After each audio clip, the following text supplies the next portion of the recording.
Hey guys, welcome back to Music Talk with John. Today I'm going to show you my first purchases of 2023. I wasn't going to quite start shopping, but temptation made its way. I had a $50 gift card hanging out, and my local record store, you've seen videos on them on my channel before, Kingfish, they posted a video, and I'm like, a lot of those look good. Albums I've heard of, albums I've kind of been looking for, so went on down there to see what they had, and I was second in line and grabbed a couple.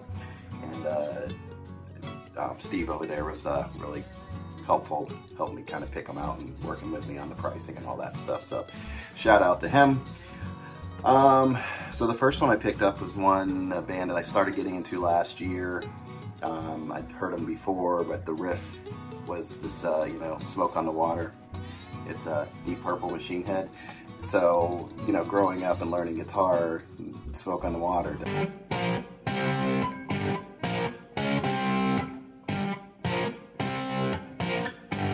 Everybody knew it, and I just didn't take it seriously because it's such a basic riff. I never really bothered to listen to the song. So, just last year, Deep Purple came up a lot, with the vinyl community, so I started checking them out. So this was on my radar, as well as Burn. That's another one, but David Coverdale's the lead singer on that one, I believe. This one came out in '72, just a couple months before I was born. It's their 6th studio album, and it has Richie Blackmore on guitar, Ian Gillan on vocals, Roger Glover on bass, John Lord on keys, and Ian Pace on drums. It's just a really good album. I listened to it all the way through. There's only 3 songs on side 2, and then because there's a song Lazy that's 7 minutes long.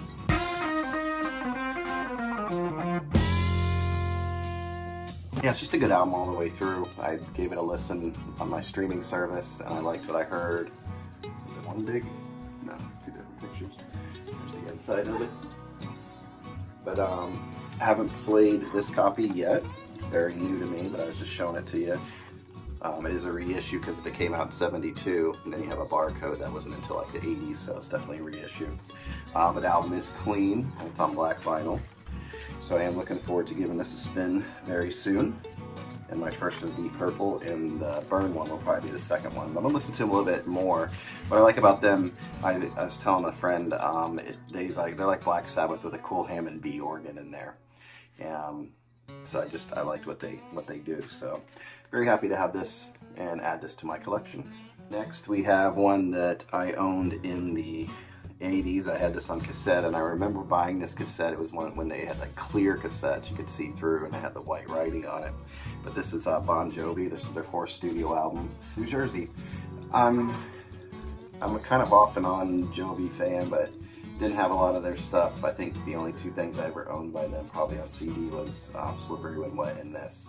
And that was it. Now, I did get caught up in the hype when John Bon Jovi did the soundtrack for Young Guns 2 and Blaze of Glory. I still like that song.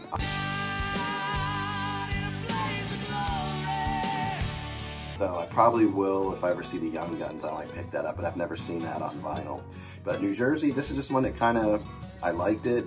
It had some songs in there that were, I don't know, I just like the production on it.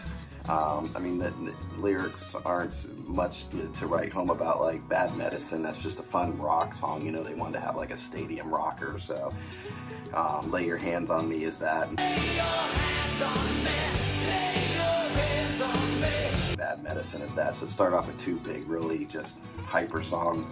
But Born to Be My Baby I like.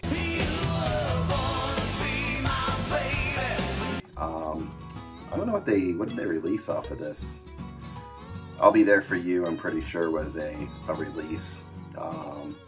Living in Sin, I'm not sure, what does it say? Includes Bad Medicine, Born to Be My Baby, Living in Sin, Wild as the Wind, Stick to Your Guns. So I think this is right around the Young Guns time, so there are still some cowboy themes in there. I was kind of glad to have this. This is one that I had before. Not sure if this is original or not. It was '88, has a hype. And it says includes the hit, includes, and it shows the song, but it doesn't say the hits, so that leads me to believe maybe it was an early release. This is on black vinyl, and it has the lyrics and pictures of the boys there. So, The album's clean. Haven't played. Oh, no, I did play this one. It had like one or two little pops on there. Sounded like a skip for a second. I played it back and it was fine, and the pop kind of went away a little bit, so that leads me to believe that there's probably like a just something in the groove somewhere, so I'll work it out and clean it up a little bit more. But happy to have that one. Another 80s band, 80s hit here, 1987, their fourth album, Hysteria. I've been looking for this, and there's, you know, first edition pressings of this seem to be like, you know, $100 or more. Even the reissues of this, I think they put it on a double, and those start at $35, $40. So I was able to get a good deal on this at the record store. Our 12 songs, 62 minutes includes the hits, so this is definitely not a first pressing. The saying includes the hits, but this, you know, this was their big commercial album. I mean, I know they had some hits before that with Pyromania, and a lot of people kind of didn't like what they did with this album, but I thought it was pretty good, amazing wise. I think Mutt Lange produced this. I think this is the first album that the drummer, what was his name? I forgot his name. Anyway, the drummer, he had lost his arm. I think this was the first album that they did where he had that whole drum setup where he played with mostly his legs and the one arm. But, you know, had, you know, Pour Some Sugar on Me. It's just a fun song. It's just an 80s song when I was a teenager, so it's, you know, brings back memories. Love Bites, I still like that song. That was supposed to be a rocker, from what I understand, but they ended up slowing it down and making it more of a ballad, pop, power ballad kind of thing. But I always liked the production on Love Bites. Hysteria was good. I think Rocket was a release off of this. Women. So they had a ton of, I think Armageddon it was on there too. So a ton of songs that came off this. I believe this is just on your black vinyl. There. Yeah, just standard black vinyl. This I haven't played yet. It is clean. All these records are clean. You know, I looked at them when I was in the store, and I kind of just give them a quick glance over, and I'll just play it later, and hopefully it sounds all right. Then we have Jimi Hendrix. This came out in '73. This was a soundtrack recording from the film Jimi Hendrix. So it was a documentary from '73. It has live performances and interviews. Live performance from the Isle of Wight and Monterey Pop. And I don't think it came out in '73. I don't know if I was trying to read up on it to see, but I don't know if it was released in theaters or anything like that. I'm not even sure. The DVD of it came out in '99, and then they put out a special bonus edition with bonus footage, I guess, in 2005. It's kind of a cool one to have. A friend of mine said the recordings aren't the best, but there's other better recordings where they cleaned it up a little bit more. And there's a video of Jimmy sitting on a stool like that playing some stuff.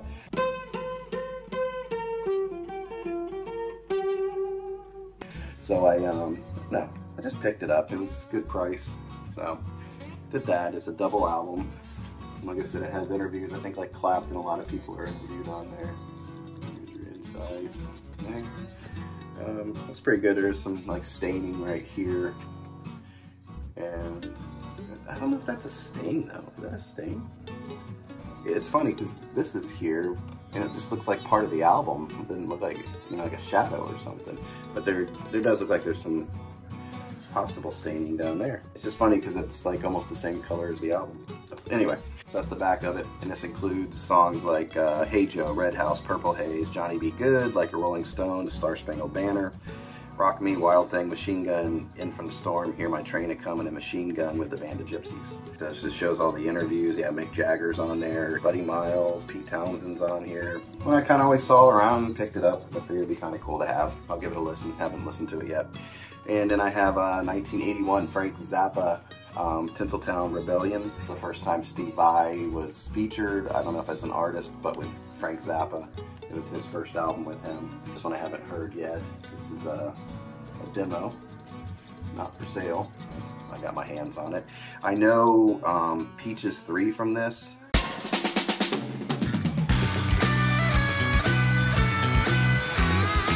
And I've kind of given this album a listen, a quick listen, but it just interested me enough. I liked what I heard.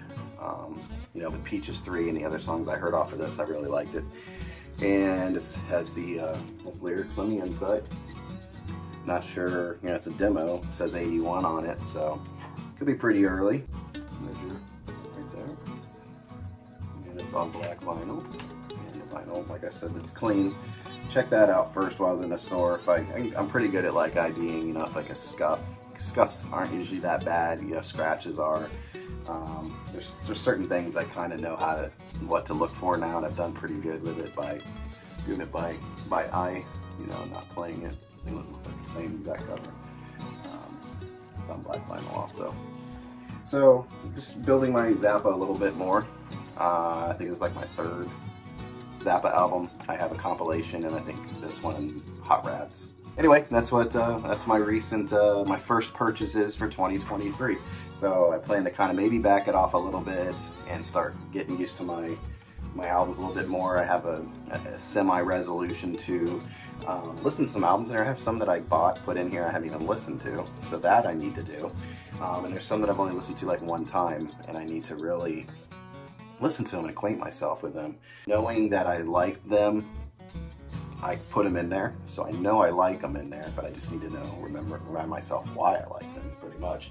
And a lot of the jazz I need to get in there and really, there's certain jazz I just play and play, so I'm familiar with it, but there's other ones that I've listened to one or two times, and I need to, you know, familiarize myself with them and understand which songs are which and all that stuff. So anyway, I didn't want to drag on, so I'm going to end this right now. So that's my purchases for 2023, first purchases, and I hope you guys enjoyed it. If you have any comments about any of these artists or anything else you'd like to see in the upcoming year from me, definitely leave it in the comments. I'll make note of that. And until next time, I hope you guys enjoy your music, and you take care out there, all right? Bye.